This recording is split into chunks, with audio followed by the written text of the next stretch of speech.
Konnichiwa! Welcome back to From the Red Carpet. It's a big horror episode today. We've got set photos from Halloween Ends, a teaser trailer for the new Hellraiser, news regarding the Bioshock movie, and the possible resurgence of Friday the 13th. All that and more, so let's dive right in, guys. Remember Ghost from Ant-Man and the Wasp?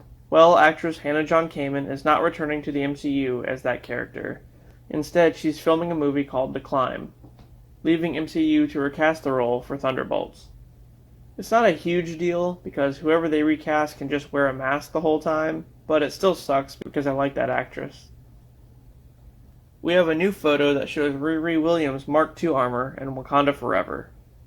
So a while back we all saw her prototype armor made from car parts, and then the one from her own Disney Plus series. I guess this one will be in between those suits. But it looks pretty cool. It's really futuristic. We have a director finally for the Fantastic Four movie.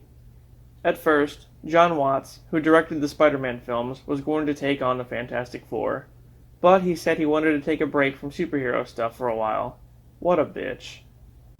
Anyway, now, Matt Shakman, who directed WandaVision, will direct the Fantastic Four, which is still set to release on November 8th, 2024, and will serve as the start of Phase 6 in the MCU. As far as what I can tell, for the MCU shows on Disney+, Marvel will begin filming Daredevil Born Again, Wonder Man, Nova, apparently, and The Midnight Suns in 2023. Which means that we better get a Ghost Rider in the MCU very soon, and I also heard that Jon Bernthal will return as the Punisher, which would be awesome. The Phase 4 of the MCU's timeline is a bit complicated, with everything thrown 5 years into the future thanks to the snap and that fast forward we got in Endgame. It's hard to tell what takes place when. Well, most of the early Phase 4 stuff took place in 2023, like right after Endgame. WandaVision, No Way Home, and Falcon and the Winter Soldier. However, some are a bit later on. Hawkeye is in Christmas of 2024, Moon Knight takes place in early 2025, and then She-Hulk, and finally, Ms. Marvel. So basically, the films are about 3 years ahead of real time. Here's a picture of the Phase 5 release dates for the MCU. I know we talked about this around the time of the Expo that just happened, but here you go.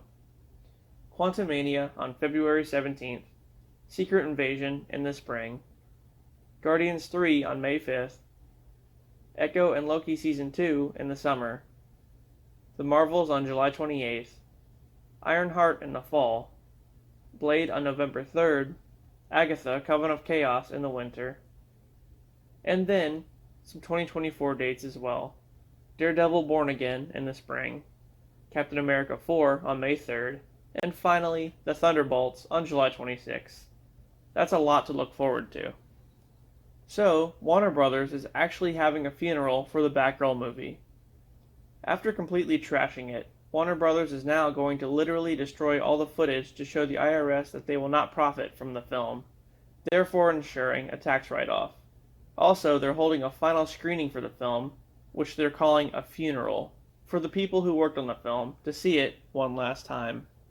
Wow. DC is just not doing good. The Shazam sequel has been delayed. It's now pushed back to March 17th, 2023. Aquaman 2 is suffering the same fate, being pushed back to December 23rd, 2023. What in the hell is going on over at Warner Brothers? We have a brief Hellraiser teaser that just released. This one will star Jamie Clayton as Pinhead, or as she's known in the comics, the Hell Priestess. Yes, they gender flipped it. All we really know currently is that it will release on Hulu October 7th. We have some set photos from Halloween Ends. Here we can see Jamie Lee Curtis wearing a similar look to her 1978 outfit. She even straightened her hair. But yeah, Michael looks about the same. I mean, the mask is a little bit more torn up, but not very much. And they look to be in a new house somewhere, where I'm hoping is still Haddonfield. This could be right before the final battle, but I'm not sure. Also, there's a theory floating around that this new character, Corey Cunningham, who I guess is Allison's boyfriend, will end up being a copycat Michael, with the real one not having very much screen time. But I do hope we get the real Michael throughout the entire film. Evil Dead Rise will get a theatrical release. This one serves as the 5th film in the series and has a release date of April 7th, 2023. The film will be about two sisters, Ellie and Beth. Beth goes to visit her older sister Ellie, who's a single mother of 3, in a cramped apartment.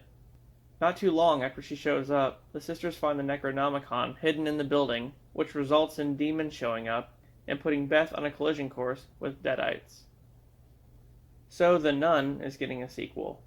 Coming from the director Michael Chavez, who directed The Conjuring 3 and The Curse of La Llorona. This one's set in France 4 years after the first movie. It'll follow Sister Irene, played by Tasia Farmiga yet again, as a priest gets murdered and Valak is on the loose. The film is set for a September 8th, 2023 release. Well guys, the Resident Evil Netflix series has been cancelled. Only a month and a half after Season 1's release, the series just didn't have the fan base that Netflix assumed it would, and only got like a 55% on Rotten Tomatoes, or something like that. Plus, it didn't have a lot of viewing time. They thought it would be the next Stranger Things. Really? Yeah, okay. I mean, I love Resident Evil, but this series was kind of not good. I mean, if it would have been directly adapted from one of the games, it would have been a lot better and had a better chance. Well, I guess we'll never know what happened with that tyrant and New Raccoon City, and what Billy ever did with Jade's daughter. Sucks. On a good note, we are getting a Bioshock movie still, so that's awesome. It'll be a Netflix movie, with Hunger Games director Francis Lawrence directing and Michael Green writing the script. The film will be put out by Vertigo Entertainment. However, we don't have a cast or a release date at this time. Lastly, apparently we're getting a new Friday the 13th movie next year. Sean S. Cunningham, who directed and produced the original movie, stated recently that a 13th film will come out in 2023. Now, following all that legal crap that went on between him and Victor Miller about the franchise, it's hard to believe, really, but I'm hopeful. Well, that does it for this horror-packed episode of From the Red Carpet. If you enjoyed the content, please don't forget to like and subscribe for more. And with that, guys, I'll see you on the next one.